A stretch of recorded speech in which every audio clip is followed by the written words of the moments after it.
সে একটা বিবরণ দিচ্ছে দাজ্জাল সম্পর্কে, যে বিবরণ আমি তোমাদের দিয়ে থাকি। তামিমদারি বলছে রাকিবনা ফি সাফিনাতিন বাহারিয়াতিন মাসালাসুনা রাজুলুল্লাহ মুজাম, আমরা 30 জন মানুষ লাখন সম্প্রদায় এবং যোজাম সম্প্রদায়ের একটি বড় নৌকা স্টিমারে উঠেছিলাম। ফাইনালে বলেন মওজুতুল বাহারি সাহারা, 1 মাস যাবত স্টিমার আমাদের নিয়ে খেললো ঢেউয়ে। ঝড় বৃষ্টিতে নৌকা কোন দিকে গেল তা বুঝতে পারলাম না। ফারফাইলা জাজিরাতিন হিনা তাগরিবুস শামস, 1 মাস পরে একদিন সন্ধ্যার সময় স্টিমার এক কিনারায় গিয়ে লাগলো। ফারাকিবনা ফি সাফিনাতিন, আমরা ছোট ছোট নৌকায় উঠে বসলাম। কেন? বড় নৌকা অনেক পানিতেই মাটিতে ঠেকে যায়। ফালাকিয়াতনা দাব্বা আহলাবুশ শাহ, হঠাৎ একটা প্রাণীর সাথে সাক্ষাৎ হলো যার গায়ে খুব লোম, লাইত্রমিন কবলি বিন্দু করে বেকাসারাতি শাহ, তার গায়ে এত লোম, লোমের কারণে বোঝা যায় না কোথায় তার মুখ আর কোথায় তার পিছন। আমরা বললাম মানান্তি তুমি কে? সে বলল আনাল জাসাসা, আমি হচ্ছি সিআইডি, আমি গোয়েন্দা, কথা বহন করি। ইজাহাবিল্লাহ জাদাইরে ফিহরাজুল ইস্তাকিলা কাবারে, তোমরা এই ঘরের দিকে যাও, সেখানে একটা লোক রয়েছে, সে তোমাদের দেখার জন্য ব্যস্ত হয়ে গেছে। ফারাক নাম থাকো না শয়তান না থাকো। আমরা অবাক হয়ে গেলাম, ভয়ও পেলাম, ব্যাপারটা কি, এ কি শয়তান নাকি? আমরা অনেকজন থাকলে কি হবে? সাগর প্রান্তে এমন একটা প্রাণী, গায়ে খুব লোম, বোঝা যায় না কোথায় মুখ কোথায় পিছন, এই কথা বললো। দৌড়িয়ে সে ঘরের দিকে গেলাম। ফারাইনা ফিহা ইনসান আযীম, দেখি সেখানে বিশাল মানুষ, মারাই তো খালকান কাঁদতো, এত বড় মানুষ আমরা জীবনে কোনোদিন দেখিনি। এশুদ্ধ বাইনা রিজলাইহি ওয়া আনাকাইহি ওয়া ইয়াদাইহি বিল আনাক, তার কাঁধ, তার হাত, হাত পা কাঁধের সাথে লোহার চিজির দিয়ে বাঁধা আছে। এশুদ্ধ বাইনা সামায়া লারজে, লাফ দিয়ে আকাশে উঠে যাচ্ছে, আবার মাটিতে পড়ে যাচ্ছে, লাফ দিয়ে আকাশে উঠে যাচ্ছে, আবার মাটিতে পড়ে যাচ্ছে। অবাক হয়ে গেলাম, বললাম মানান্তা তুমি কে? সে বলল আনতুম কাদারতুমুনি ফাআকুলুন মানান্তুম, আরে তোমরা জেনেই যাবা আমি কে, তোমরা বলো তোমরা কে। আমরা বললাম আমরা হচ্ছে আরবের মানুষ, আমরা একটা স্টিমারে উঠেছিলাম, লাখ যোজন সম্প্রদায়ের 30 জন মানুষ, 1 মাস ঝড় বৃষ্টির নৌকা আমাদের নিয়ে খেললো। কোথায় গেলাম বুঝতে পারলাম না।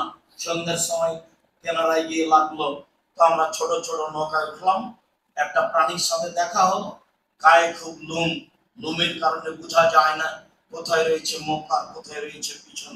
আমরা বললাম তুমি কে? সে বলল আমি সিআইডি গোয়েন্দা। তারপরে বলল এই ঘরে তোমরা যাও, সেখানে একটা লোক রয়েছে, সে তোমাদেরকে দেখার জন্য ব্যস্ত হয়ে পড়েছে, তাই আমরা আসলাম। আচ্ছা ঠিক আছে, এবার তোমরা বলো ইরাকে বাইশান নামে একটা গ্রামে খেজুর গাছ ছিল। কথা লম্বা হয়ে যাবে, কথা আমি এমনিতে বলে যাই, এবার না পড়লে আবার অনুবাদ করতে করতে লম্বা সময় চলে যাবে। তো বলো দেখি সেখানে বাইশান নামক গ্রামে যে খেজুর গাছটা ছিল, খেজুর গাছে খেজুর হয় কিনা? বলা হ্যাঁ বেশ খেজুর হয়। তো বললো এমন একদিন আসবে সেখানে আর খেজুর ধরবে না, খেজুর থাকবে না। ঠিক আছে বুঝলাম। তারপরে ওই যে জোগাড় নামে একটা পুকুর ছিল ইরাকে, বলতো সেই পুকুরে পানি আছে কিনা, এলাকার লোক পুকুর থেকে পানি উঠে জমি চাষ করে কিনা? আমরা বললাম হ্যাঁ সে পুকুরে পানি আছে, এলাকার লোক পুকুর থেকে পানি উঠে জমি চাষ করে। তারপর সে বললো বছরে একদিন পুকুরে পানি থাকবে না। তারপর বলছে এবার বলো তোমরা ওই নিরক্ষর লোকের ঘটনা কি? নিরক্ষর লোক, নিরক্ষর নবী, আমাদের নবী ছিলেন নিরক্ষর, কোনটা আলিফ কোনটা বা কোনটা গায় কোনটা পা এটা চিনতেন না। নিরক্ষর নবী, পৃথিবীতে কোনো মানুষ তার শিক্ষক নেই, শিক্ষক আল্লাহ মাধ্যম জিবরাইল আলাইহিস সালাম, তাই তিনি অক্ষর চিনতেন না। বলো দেখি তোমরা নিরক্ষর মানুষের খবর কি? হ্যাঁ নিরক্ষর মানুষ মক্কা থেকে মদিনায় পালিয়ে গেছে। ও মক্কা থেকে মদিনায় পালিয়ে গেছে, বলো দেখি তার অবস্থা কি? বলে তার অবস্থা এখন বালতি। বালতি মানে? বালতি মানে হলো এই যে আগে দ্বারা কুমার পাশে বালতি থাকতো, তো যার পানির প্রয়োজন সে বালতি নিত, পানি উঠিয়ে পান করে রেখে চলে যেত।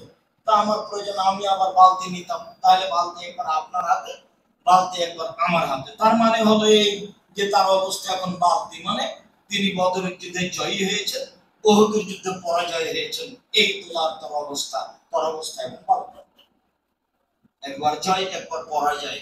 আচ্ছা ঠিক আছে, আমি বলি সারা দুনিয়ার মানুষের উচিত তাকে মেনে নেওয়া। আমি বলি আমি কে? বলছে আমি হচ্ছি দাজ্জাল। একদিন আমাকে এখান থেকে বের হতে বলা হবে, আমি বের হয়ে 40 দিন সারা পৃথিবী ঘুরবো। 40 দিনে সারা পৃথিবী আমি ঘুরে নিব।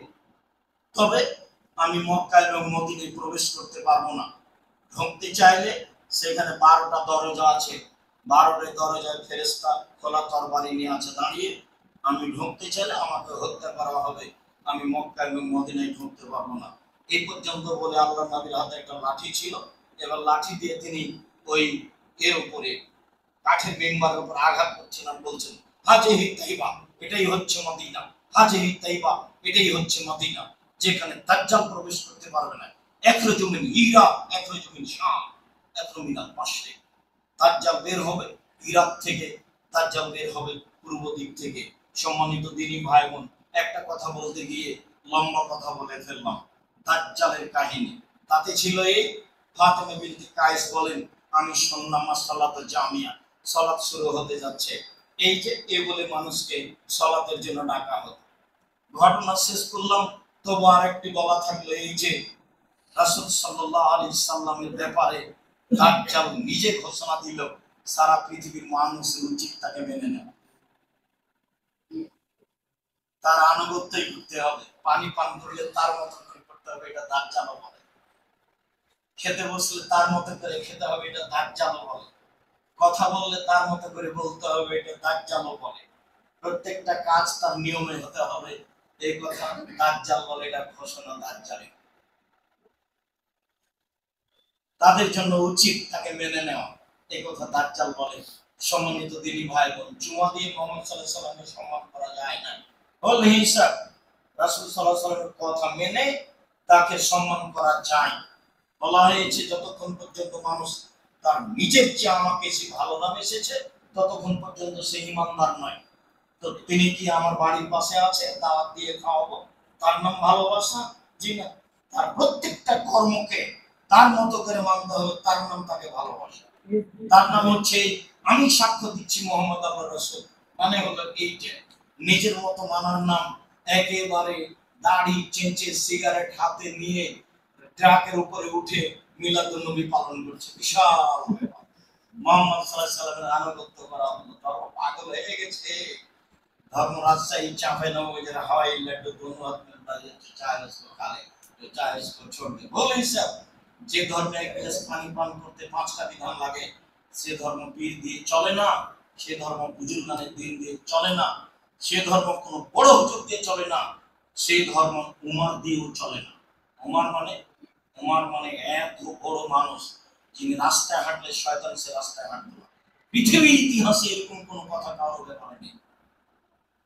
আল্লাহ নিজে বলছেন, ওমর তোমার ঈমানের তাকত এত বেশি যে রাস্তা দিয়ে তুমি হাঁটো সে রাস্তা দিয়ে শয়তান হাঁটে।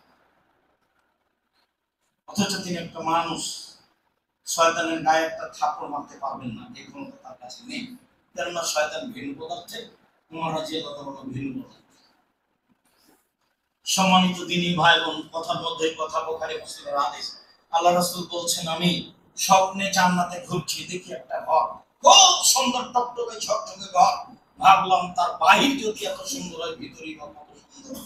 কার যে ঘর, পাশে একটা মহিলা দেখি পানি নিয়ে আছে। আমি জিজ্ঞাসা করলাম, মহিলা বলতে পারো ঘরটা কার? মহিলা বললো, জি ঘরটা উমরের। যেমন বলেছে উমরের, তখন আমার ভিতরে একটু জেগে উঠে কথা, এটা উমরের ঘর। তার আত্মমর্যাদাকে খেয়াল করে আমি ঘরের দিকে আগিয়ে গেলাম না, ভিতরে ঢুকলাম না। সকালে হলো উমরের সাথে দেখা, উমর জান্নাতে আমি তোমার ঘর দেখলাম, আমার মনটা চাচ্ছিল ঘর ভিতরে ঢুকে একটু ভিতরটা দেখি, কিন্তু তোমার আত্মমর্যাদাকে হিসাব করে আমি তোমার ঘরে ঢুকিনি। এত বড় মানুষের ঘরে ঢুকি কি করে? এই কথা মুহাম্মদ সাল্লাল্লাহু আলাইহি সাল্লাম বলেন, হাদিস বুখারী মুসলিম। তার নাম উমর। উমর রাদিয়াল্লাহু তাআলা যদি কোনো কথা বলেন, সেই কথা যদি রাসূলের না হয়, তাহলে যেটা বাতিল বলে গণ্য হবে। পীর সাহেব তো বহু দূরের কথা, বুজুর্গানের দিন তো বহু দূরের কথা। মানুষের ভালোবাসাতে ধর্ম চলে না। মানুষের ভালোবাসা মানে সম্মান দিয়ে কথা বলবেন, কথা শেষ। মানুষের ভালোবাসা মানে মানুষকে অপমান করবেন না, কথা শেষ। ভালোবাসা মানে মোহাম্মদ সাল্লাল্লাহু আলাইহি সাল্লামকে ভালোবাসতে হবে। মোহাম্মদ সাল্লাল্লাহু আলাইহি সাল্লামকে ভালোবাসা মানে কর্ম কথা কাজ তার নীতিতে হবে, তাই নাম তাকে ভালোবাসা। পৃথিবীর সকল তিনি ভাই বোনদের জন্য একই কথা। মোহাম্মদ সাল্লাল্লাহু আলাইহি সাল্লাম এসেছিলেন মানুষকে জীবিকা নির্বাহ করতে হবে তার পদ্ধতিতে, এই জন্য সম্মানিত তিনি ভাই। বলছিলাম আজানের ইতিহাস যা পূর্বে ছিল। আনাস রাদিয়াল্লাহু তাআলা আনহু বলেন, যাকারুন নার ওয়ান নাকুশা, আজান দিব বলে একটা বৈঠক সাহাবীগণের হলো। বৈঠকে সাহাবীগণ আলোচনায় বললেন, এক কাজ করা হোক, আগুন জ্বালানো হোক, আগুনটা জ্বলে জ্বলে উঠবে, আশেপাশের লোক দেখবে, চলো সালাতে যাই, টাইম হয়েছে। আগুন দেখে কেউ বললো এটা কেমন হলো, তাহলে এক কাজ করা হোক, বাঁশিতে সে ফোঁক দেওয়া হোক, এই শব্দ শুনে মানুষ সালাতে আসবে। এগুলো আলোচনার পর্যায়ে এক পর্যায়ে বলা বলি হলো, এগুলো হবে না একটাও। কেন? তো আগুন তো খ্রিস্টানদের কাজ, বাঁশি তো ইহুদিদের কাজ, তাহলে আমাদের সালাতে ডাকার পদ্ধতি ইহুদি খ্রিস্টানদের সাথে মিলে যাবে, তা কেমনে হয়? এইটুকু বলার পরে খমেরা বেলালুন, বেলালকে আদেশ দেওয়া হলো। মানে সাইদ ইবনে আব্দুর রব্বি এই স্বপ্নে দেখেছিলেন, উনি স্বপ্নে দেখছেন যে একটা লোক একটা বাঁশি সিংহা, একটা বাঁশি ঘাড়ে করে নিয়ে চলে যাচ্ছে। সাইদ ইবনে আব্দুর রব্বি বলছেন, এটা একটু দেন না, বিক্রি করেন না। কি করবেন? আমরা সালাতের জন্য এটা দিয়ে ডাকবো মানুষকে। এটা নিবেন, এর চেয়ে ভালো বলে দিই কি? হ্যাঁ বলেন তো, সেটা কি? তো আজান বলে দিলেন। তো ঘুম থেকে উঠে তাড়াহুড়া করে রাসূলের কাছে যাচ্ছে। তাআলা রাসূল বেলালকে বলছেন, বেলাল আজান দাও। তো উমর রাদিয়াল্লাহু তাআলা শুনে খুব দৌড়িয়ে আসছেন। আল্লাহ রাসূল, কি ঘটনা? এভাবে আজান নয়, আমিও স্বপ্নে দেখেছি আজান। হ্যাঁ ঠিক আছে, তোমাদের স্বপ্ন সত্য, বেলাল আজান দাও। ফাউমেরা বেলালুন ইয়াশফাল আজানা। তা আল্লাহর নবী বেলালকে আদেশ করলেন, ডবল ডবল দুইবার দুইবার করে আজান দিবে। একামা মাররাতা ইউতরিল একামা, একবার একবার করে একামত দিবে। হাদিস বুখারী মুসলিম।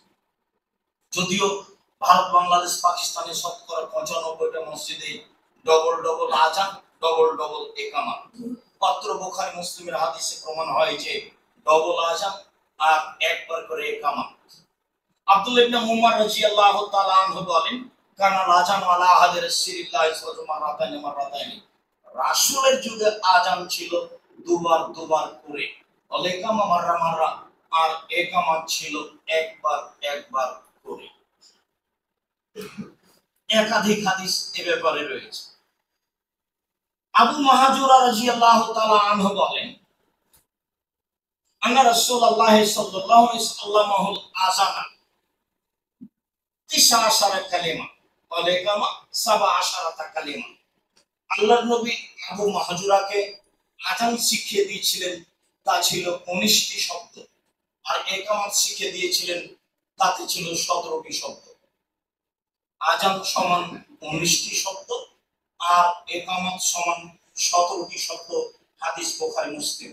কোরআন সব বুখারী মুসলিমে চলছে যে আযান ডবল ডবল আর একামত একবার একবার।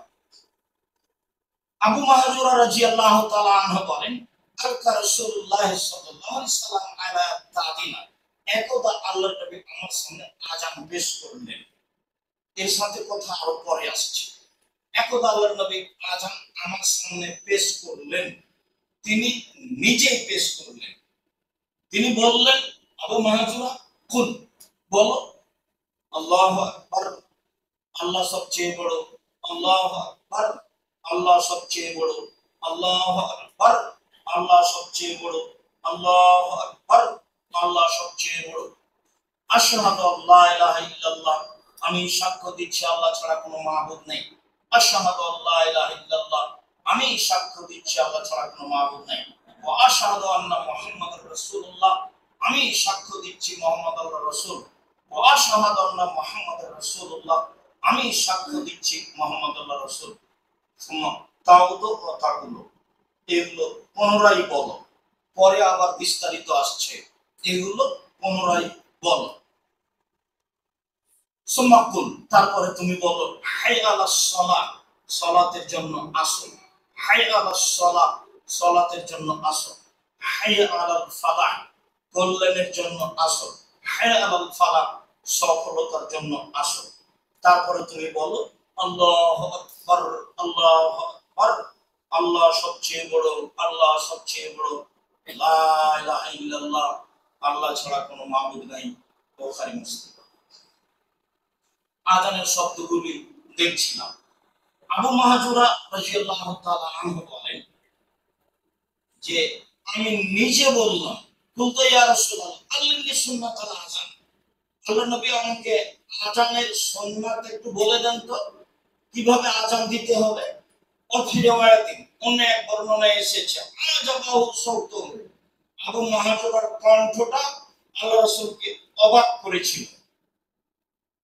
ছেলে মানুষ রাস্তার পাঁচজনের সাথে খেলাচ্ছে, তো এই আজানের শব্দগুলিও এমনিতেই নকল করছে ছেলেরা যেভাবে খেলায় সে নিয়ে।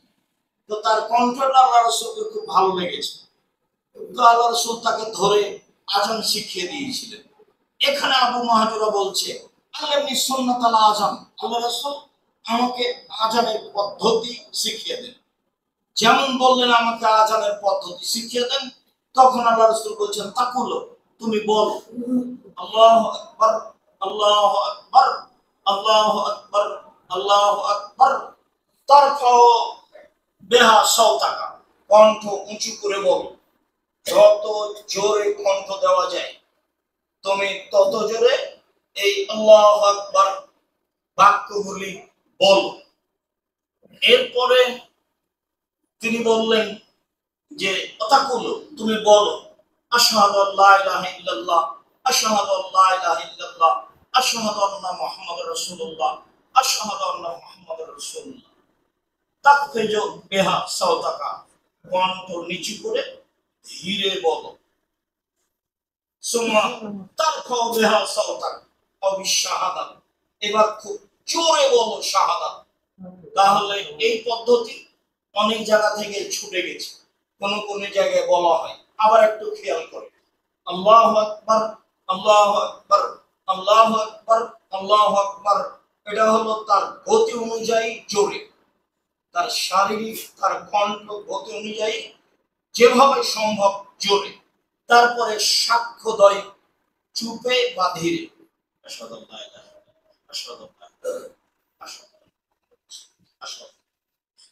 এরপরে বলছেন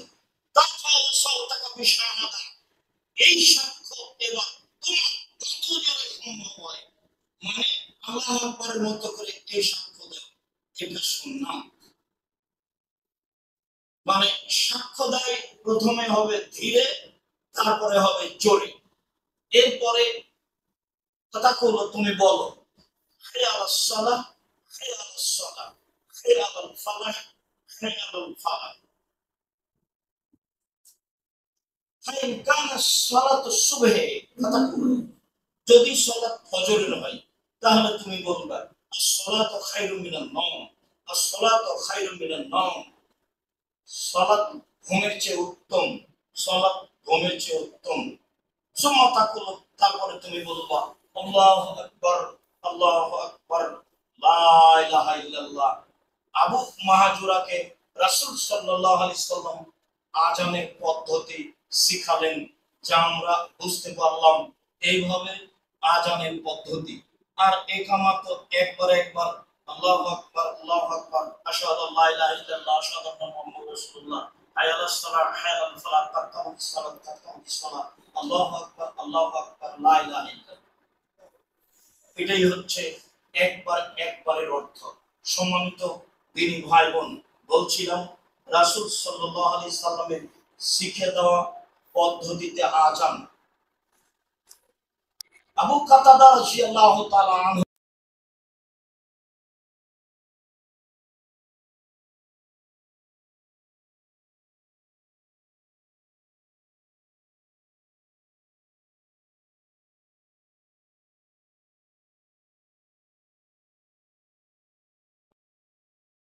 আমার দেওয়া হলেই দাঁড়ায় না যতক্ষণ পর্যন্ত আমাকে না দেখেছো। তবে একামাত শুরু হলে আরো হাদিস অনুযায়ী দাঁড়ানো যায়।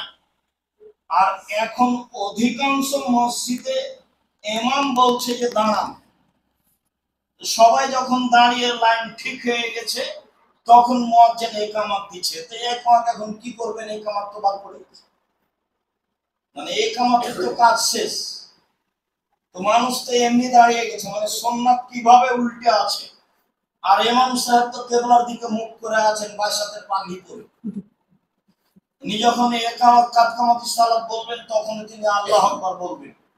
অথচ কোন এক সময় বলেছি, এখানে বলেছি, মুহাম্মদ সাল্লাল্লাহু আলাইহি সাল্লাম 23 বছর যাবত ইমামতি করেছেন। 23 বছরে কোন একদিন কোন এক ওয়াক্ত সালাত আপনারা কাতার সোজা করুন, প্রাচীরের মতো হয়ে দাঁড়ান, ফাঁকা বন্ধ করুন, এই কথা না বলে সালাত শুরু করেছেন। এর প্রমাণ কিয়ামত পর্যন্ত দিতে পারবে। অথচ আপনার মসজিদে ইমাম সাহেব একদিনও বলেন, ইমাম সাহেবের এই বালাই নাই, উনি তো ওই কিবলা দিকে মুখ করে আছেন।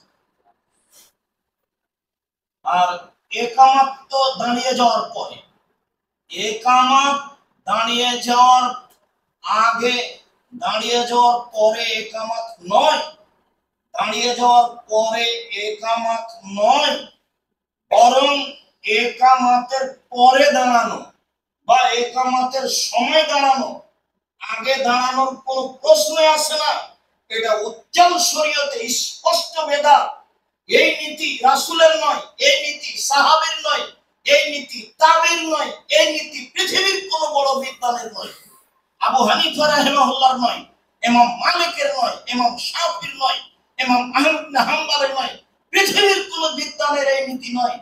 যারা বিশাল বিশাল ফিকাহ গ্রন্থ লিখেছে তাদের এই নীতি নয় যে আগেই দাঁড়িয়ে যেতে হবে তারপরে ইকামত হবে, হতেই পারে না। এটা একজন শরীয়তে স্পষ্ট জ্বলন্ত বেদাত। সম্মানিত তিনি ভাই বোন, বলছিলাম রাসূল সাল্লাল্লাহু আলাইহি সাল্লাম বললেন যে ইকামত দেওয়া হলে তোমরা দাঁড়াবা না, আমাকে দেখবা যে আমি বের হয়েছি কিনা ইমামতি। তাহলে ইকামত পরে দাঁড়াবে বা এতটুকু বলা যেতে পারে আর হাদিস অনুযায়ী একামত মানে দাঁড়াও, আগে দাঁড়িয়ে যাওয়ার তো কোনো প্রশ্ন নেই। সম্মানিত বিষয়টি বুঝে আমল করার চেষ্টা করুন।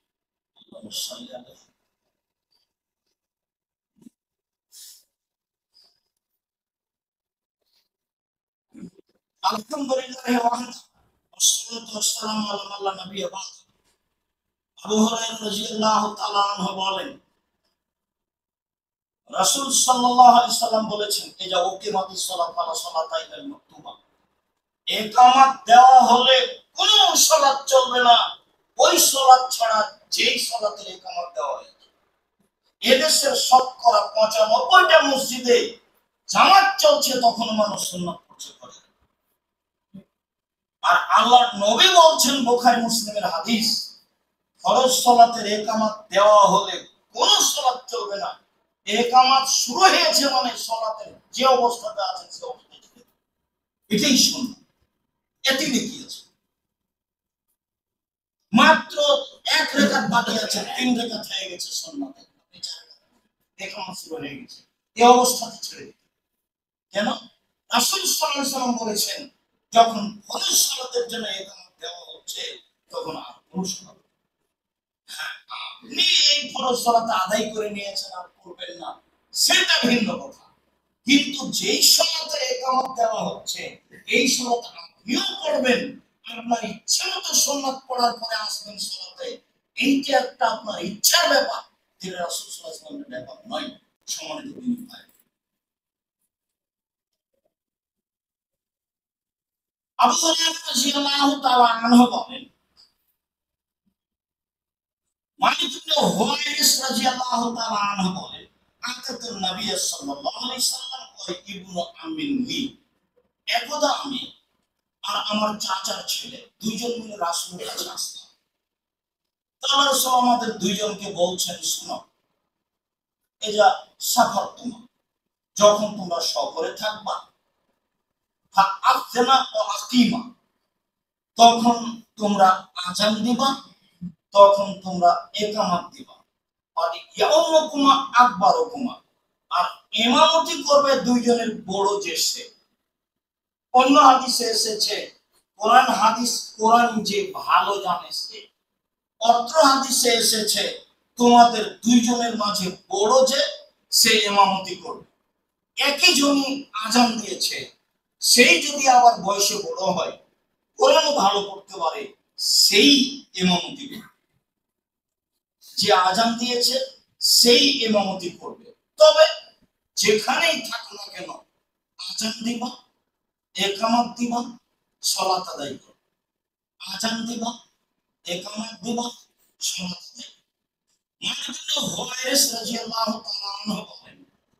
আল্লাহর নবী আমাদেরকে বললেন, পৃথিবীর মানুষ শোনো, সাল্লু কামা রাআইতুমুনি উসাল্লি, তোমরা সালাত আদায় করো যেভাবে আমাকে সালাত আদায় করতে দেখছো।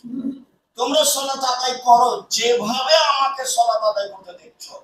এইখানে নারী পুরুষের একই সালাত হতে হবে, একই রকম। তার মানে মহিলাদেরকে নিতম্ব মাটির সাথে লাগিয়ে সিজদা দিতে হবে, এই সিদ্ধান্ত ভুল।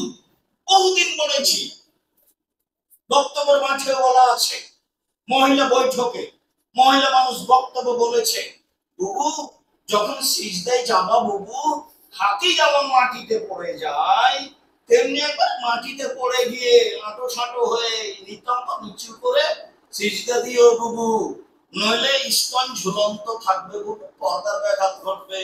সব কথাই নাকি বুখারীতে আছে। বুবু নামাজে যখন দাঁড়াবা বুবু, তখন দুই পায়ের গোড়ালি জমা করে রাখিও বুবু।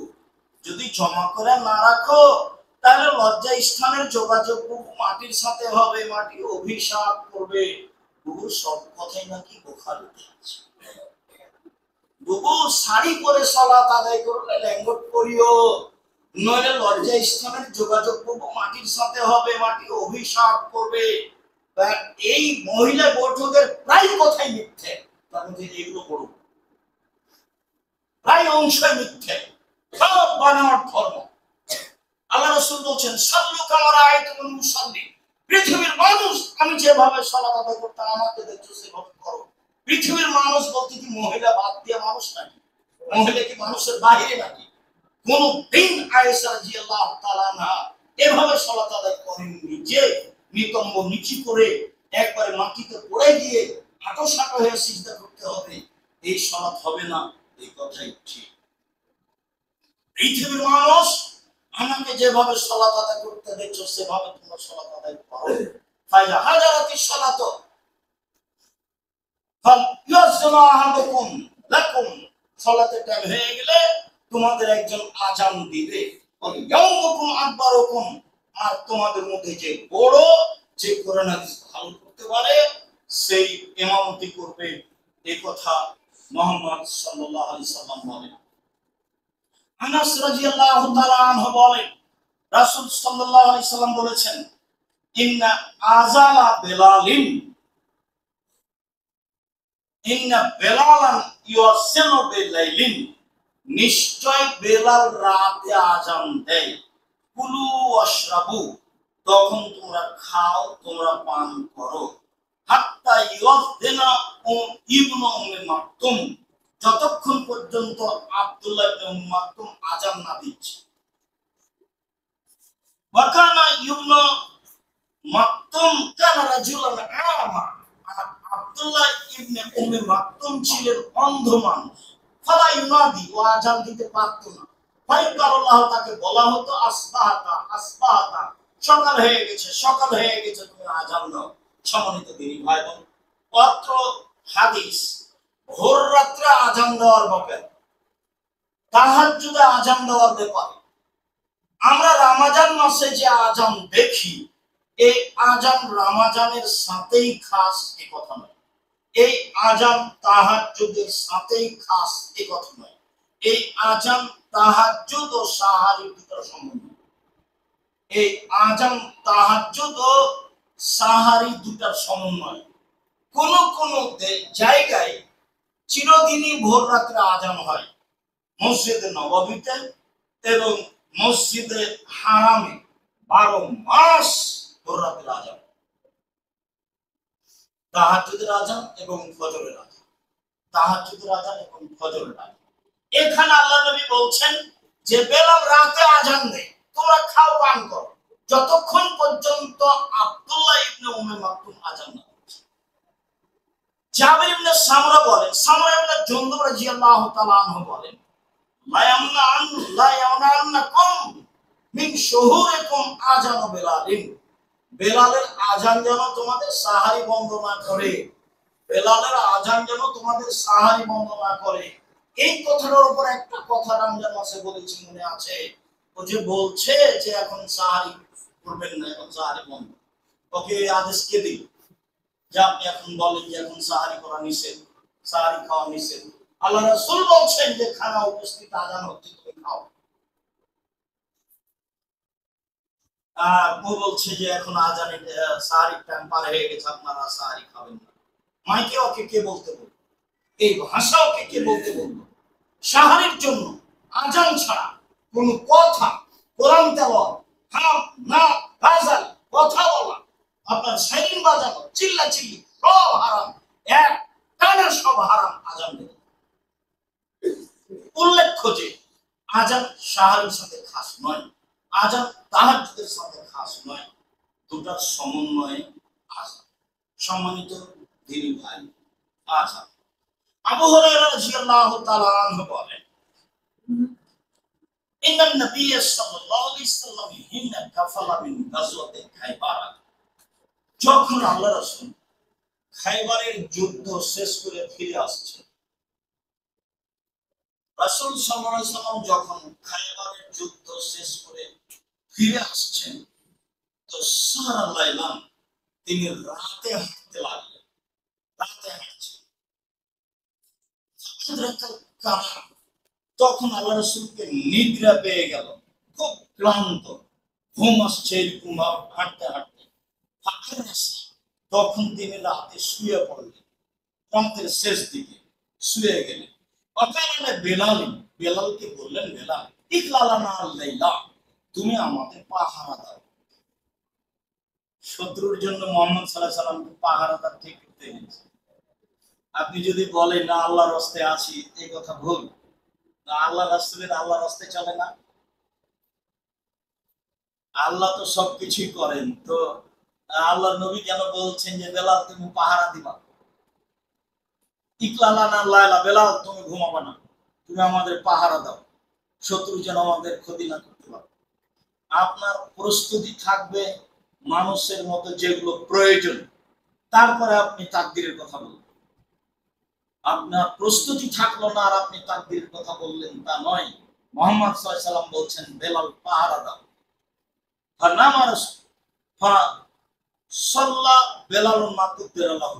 তখন বেলাল সালাত আরম্ভ করল।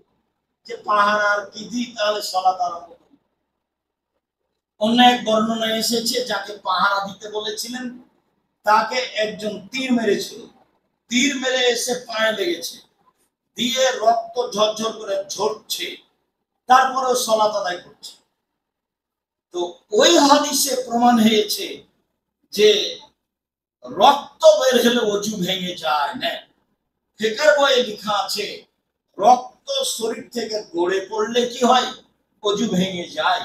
শরীর থেকে রক্ত গড়ে পড়লে ওযু ভেঙে যায় না, এই কথাই ঠিক।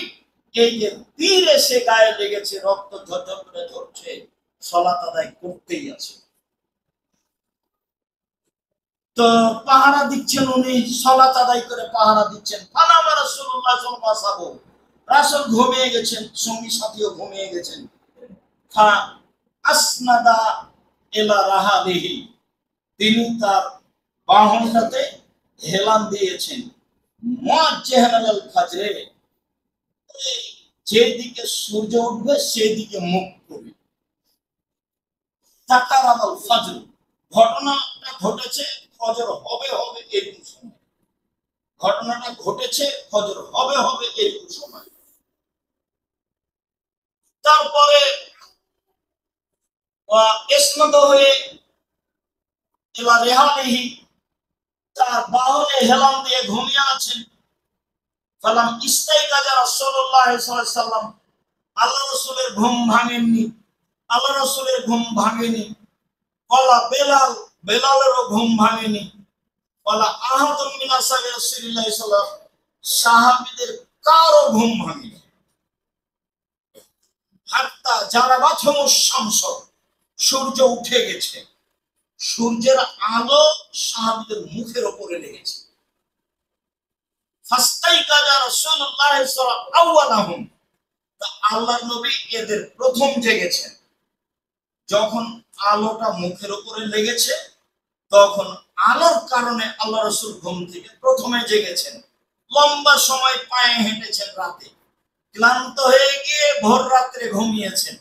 বেলালকে বলেছেন, বেলাল তুমি পাহারা দাও। বেলাল বাহনের গায়ে হেলান দিয়েছে। ফাগালাবাথু আইনাহু, তার চক্ষু তাকে চেপে ধরেছে, তারপর ঘুমিয়ে গেছে। তো ফাজিয়া রাসূলুল্লাহ সাল্লাল্লাহু আলাইহি ওয়াসাল্লাম, আল্লাহ রাসূল ঘাবড়ে উঠেছেন, ঘটনা কি?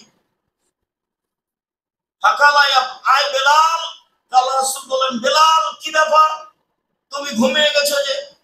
তখন বেলাল বলছে, আখা যাবে নাফসি, আল্লাহ যা আখা যাবে নাফসে, আপনাকে যা ধরেছে আমাকে তাই ধরেছে, আপনাকে যা ধরেছে আমাকে তাই ধরেছে, আমি তো বুঝতে পারিনি। আল্লাহ রাসূল বলে, ইত্তাদু, চলে এখানে থাকা হবে না। অফিরায়াতিন কালা ইন্না হাযা শাইতানা, ইন্না হাযা শাইতানা ফি ওয়াদি, এই উপত্যকায় শয়তান আছে, চলো এখানে থাকা হবে না। তাহলে শয়তান সব জায়গায় থাকে না, শয়তান জায়গা বিশেষে থাকে। রাতে যেখানে পেশাব পায়খানা করার জন্য বসবেন, খেয়াল করে দোয়া পড়ে বসবেন। শয়তান সব জায়গায় থাকে না, কোন কোন জায়গায় থাকে, এটাই ঠিক। আল্লাহ রাসূল বলেন, এখানে শয়তান আছে, এখানে সালাত আদায় করব না, চলো। ফাত্তাদু রাওয়াহিলাহুম, তারপর বাহন সব চলে গেল এক জায়গায়। চলে গিয়ে বলল, এখানে নামো। বেলাল আযান দাও, আযান দেওয়া হলো। বেলাল ইকামত দিল। সাল্লা রাসূলুল্লাহ সাল্লাল্লাহু আলাইহি ওয়াসাল্লাম সালাতুল ফজর, আল্লাহ রাসূল ফজরের সালাত আদায় করলেন। তারপরে তিনি বললেন, শোনো, মান নাসিয়া আহাদুকুম সালাতাল ফালিসাল্লি তাযাকারাহা, কেউ যদি সালাত থেকে ভুলে যায়, তাহলে যখনই তার স্মরণ হবে তখনই সে যেন সালাত আদায় করে। অন্য এক বর্ণনায় এসেছে, তিনি বললেন, শোনো, ইযা রাকাদা আহাদুকুম, যখন তোমাদের কোন ব্যক্তি ঘুমিয়ে যাবে, আও নাসিয়া আনিস সালাত, অথবা সালাতকে ভুলে যাবে, ফায়দা যাকারা ফালিসাল্লিহা কামা কানা ইউসাল্লিহা ফি ওয়াক্তিহা, তাহলে সে যেন সালাত আদায় করে নেয় নির্ধারিত সময়ে যেভাবে করতো সেভাবে। এবার কি বুঝলেন?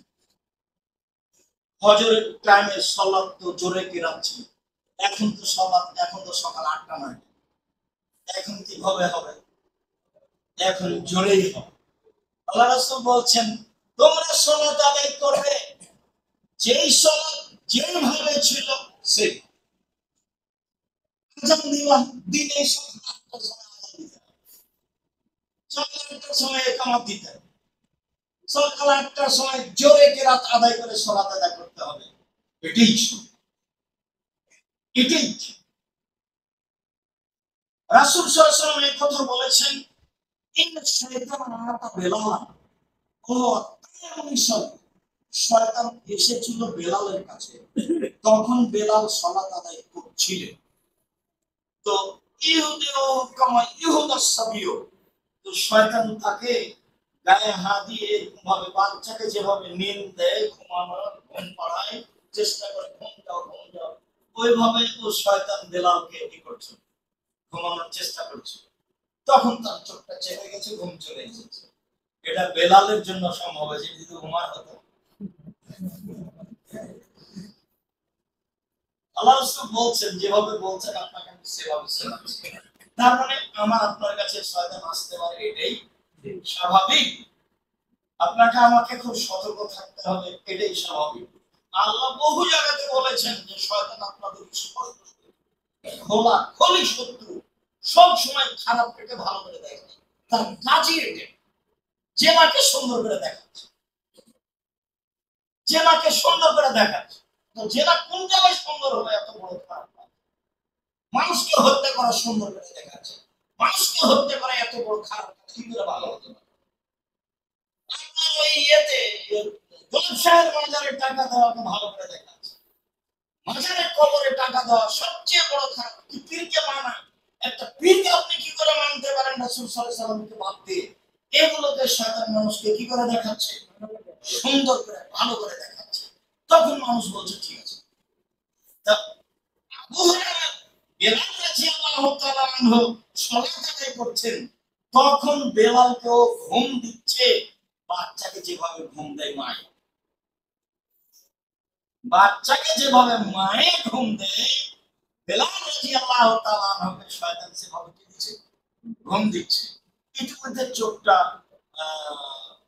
বন্ধ হয়ে এসেছে, ঘুমিয়ে গেছে, ঘুমিয়ে গেছে তাই মতো নাগালের বাইরে, যার জন্য তিনটে সময়ে বিধান তুলে নেওয়া হয়েছে মানুষের উপর দিয়ে। ওই সময়ে যা কিছু ঘটুক ওই ঘটনার বিচার হবে। এক, ঘুমের সময় যদি কিছু বলে থাকে, ঘুমের ঘরে বউকে তালাক দিয়েছে কথা বাকি, ঘুমের ঘরে কাউকে গালি দিয়েছে কথা বাকি, পাগল হয়ে গেছে বউকে তালাক দিয়েছে কথা বাকি। তবে রাগ করে বউকে তালাক দিলে তালাক হবে, মজাক করে বউকে তালাক দিলে তালাক হবে। বলছে রাগ বশত দিয়েছে, হাইজ অবস্থায় তালাক দিয়েছে, হাইজ অবস্থায় দিলেও হবে, রাগ করে দিলেও হবে, মজাক করে দিলেও হবে। আল্লাহ রাসূল বলছেন তিনটা কাজ চূড়ান্ত চূড়ান্ত, মজাক ও চূড়ান্ত। হাজরহুন্না জিদ্দুন জিদ্দুহুন্না জিদ্দুন, মজাক ও চূড়ান্ত আর চূড়ান্ত চূড়ান্ত। তার একটা হচ্ছে বিবাহ, তার একটা হচ্ছে তালাক, তার একটা হচ্ছে আযাব। মজাক করে তালাক দিলেও তালাক হবে, তৎ করে রাগ করে তালাক দিলেও তালাক হবে। যখন তাকে তালাক দিতে বাধ্য করা হয়েছে মুকরা, মানে ওর ভাই বা ওই গ্রামের লোকেরা বলছে যে তুই তালাক দিয়ে দে না তোকে পিটাবো, তো এরকম যদি পরিস্থিতিতেও তালাক দিয়ে দেয় তাহলে এই তালাক বাতিল হবে। পাগল অবস্থায় যদি তালাক দেয় তাহলে তালাক বাতিল হবে, ঘুমন্ত অবস্থায় যদি তালাক দেয় তাহলে তালাক বাতিল হবে।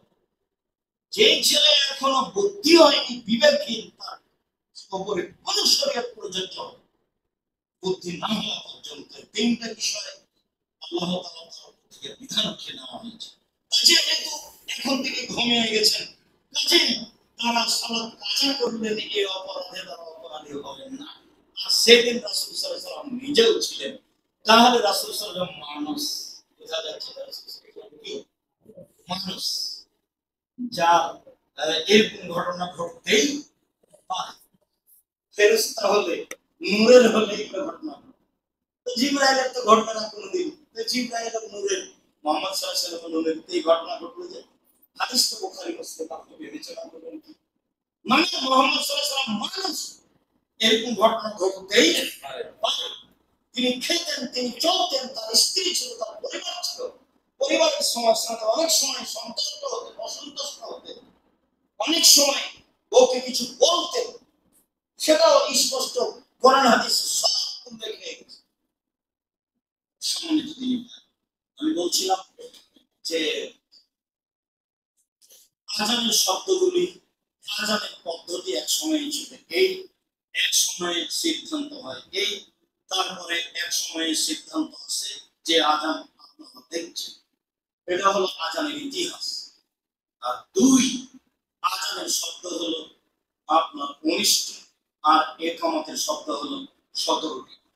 আজান দিতে হবে ডবল ডবল করে, আর একামত দিতে হবে একবার একবার করে। যে কোনো জায়গায় থাকবেন, শহরে থাকেন, বাড়িতে থাকেন, আজান দিবেন, একামত দিবেন, সালাত আদায় করবেন। জরুরি কথা যে আগেই মুসল্লিরা দাঁড়িয়ে যাবে, তারপরে একামত, এটা মিথ্যা, এটা একটা বিধান উজ্জ্বল শরীয়তে। আগেই মুসল্লিরা দাঁড়িয়ে যাবে, তারপরে একামত হবে, এটা কথা মিথ্যা, সত্য নয়, এটা উজ্জ্বল শরীয়তের বিধান। সাথে সাথে ইমাম সাহেব মুসল্লির মুখামুখি হয়ে কাতার সোজা করুন, প্রাচীরের মতো হয়ে দাঁড়ান, ফাঁকা বন্ধ করুন, পায়ের সাথে মিলিয়ে দাঁড়ান। ফাঁকা বন্ধ করেছে, তার জন্য জান্নাতে ঘর বানানো হবে। ওই যে আমি দেখছি তোমাদের ফাঁকা দিয়ে ছাগলের বাচ্চার মতো শয়তান প্রবেশ করছে। অনেক হাদিস, উপদেশ বই পড়ে দেখো, উপদেশ বইটা পড়লে আপনি বুঝতে পারবেন। দেওয়া আছে সারিবদ্ধ হয়ে দাঁড়ানোর আলোচনা দেওয়া। আপনি না পড়লে আমি আর কি করতে পারি? আমি মুখে বললাম, আপনাকে কিছু নিজেও দেখতে হবে। সম্মানিত দিনী ভাই বোন, বিশেষ বিশেষ অংশগুলি আপনি খুব ভালোভাবে খেয়াল রাখবেন। তার বিশেষ অংশ হলো এই, আজান হবে ডবল আর একামত হবে একবার করে। বিশেষ অংশ হলো এই যে একামত হবে, তারপরে মুসল্লি দাঁড়াবে, বা একামত চলাকালীন মুসল্লি দাঁড়াবে, আগে নয়। তার বিশেষ অংশ হলো এই যে ইমাম মুসল্লির দিকে মুখামুখি হয়ে কাতার সোজা করার জন্য বলবেন। বিশেষ অংশ হলো এই, যেখানেই থাকি না কেন আজান দিয়ে একামত দিয়ে সালাত আদায় করতে হবে। আজান দিয়ে একামত দিয়ে সালাত আদায় করতে হবে। সম্ভব না হলে অন্তত একামত। আল্লাহর নবী এক আজানে 2 একামতে সালাত আদায় করেছিলেন আরাফার মাঠে। এক আজানে 2 একামতে জোহর আসর সালাত আদায় করেছিলেন আরাফার মাঠে। জোহর 2 রাকাত, আসর 2 রাকাত। আল্লাহর নবী এক আজানে 2 একামতে মাগরিব এবং এশা আদায় করেছিলেন মুজদালিফার মাঠে। এক আজানে 2 একামতে সালাত আদায় করেছিলেন আল্লাহর নবী মুজদালিফার মাঠে, মাগরিব এবং এশা। সেখানে আপনার বিদ সালাত নেই, সেখানে সুন্নাত নেই। আরো উল্লেখ্য যে যখন সালাত জমা করা হবে তখন সালাম ফেরার পরপরই দাঁড়াতে হবে, মধ্যে কোনো তাসবিহ তাহলিল নেই। আসসালামু আলাইকুম ওয়া রাহমাতুল্লাহ, আসসালামু আলাইকুম ওয়া রাহমাতুল্লাহ। জোহরের 2 রাকাত শেষ, এবারে ইকামত শুরু হবে আসরের। মধ্যে কোনো তাসবিহ তাহলিল জিকির আজকারের কথা নেই। জোহর শেষ হলে আসর শুরু হবে, এই কথাই ঠিক। মুজদালিফার মাঠে মাগরিব শেষ হলে এশা শুরু হবে, এটাই সুন্নাত। সম্মানিত দিনী ভাই বোন, এভাবেই আমরা আজান ইকামত দিয়ে রাসূলের পদ্ধতিতে সালাত আদায় করার চেষ্টা করব ইনশাআল্লাহ। শেষের অংশে বলি, আল্লাহ তুমি দেশকে রক্ষা করো, মুসলিমদের হাত থেকে রক্ষা করো, রাজাবাসীকে রক্ষা করো, পাকিস্তানকে রক্ষা করো, বাংলাদেশকে রক্ষা করো। একটার পর একটা বিপদ আসছে মুসলমানের উপরে। তুমি দেখতে পাচ্ছ আমরা ইচ্ছা করলে কিছু করতে পারি না। আমরা স্বাভাবিক সাধারণ মানুষ। তুমি সর্বশক্তিমান, তুমি সবকিছু করতে পারো, তোমার ক্ষমতাকে আমরা বিশ্বাস করি। আমরা মুসলিম, আমরা তোমাকে বিশ্বাস করি, তোমার ক্ষমতাকে বিশ্বাস করি, তোমাকে লাশারিক বলে জানি। তুমি তোমার ক্ষমতা দিয়ে এইসব অসহায় দেশগুলিকে রক্ষা করো, অসহায় মানুষগুলিকে রক্ষা করো। যারা এইভাবে অন্যায় করছে তুমি তাদেরকে আজ সমুদ্রের মতো করে ধ্বংস করো। আজকে ধ্বংস করেছো তুমি, শামুককে ধ্বংস করেছো তুমি, লূত আলাইহিস সালামের সম্প্রদায়কে ধ্বংস করেছো তুমি, নূহ আলাইহিস সালামের সম্প্রদায়কে ধ্বংস করেছো তুমি, তুবাবাসীকে ধ্বংস করেছো তুমি। সর্বশক্তিমান তুমি। আজকে যারা মুসলমানের উপর নির্যাতন চালাচ্ছে নির্দ্বিধায়, তুমি তাদেরকে ধ্বংস করতে পারো, তুমি তাদেরকে ধ্বংস করো। তোমার শক্তি অনুযায়ী তুমি আমাদের এই দাবি, এই দাওয়া, এই দোয়া তুমি কবুল করো। তোমার দরবারে এই জোরালো দাবি জানিয়ে আলোচনা শেষ করতে যাচ্ছি। আলোচনার শেষে একটা কথা মনে রাখবেন, সাবান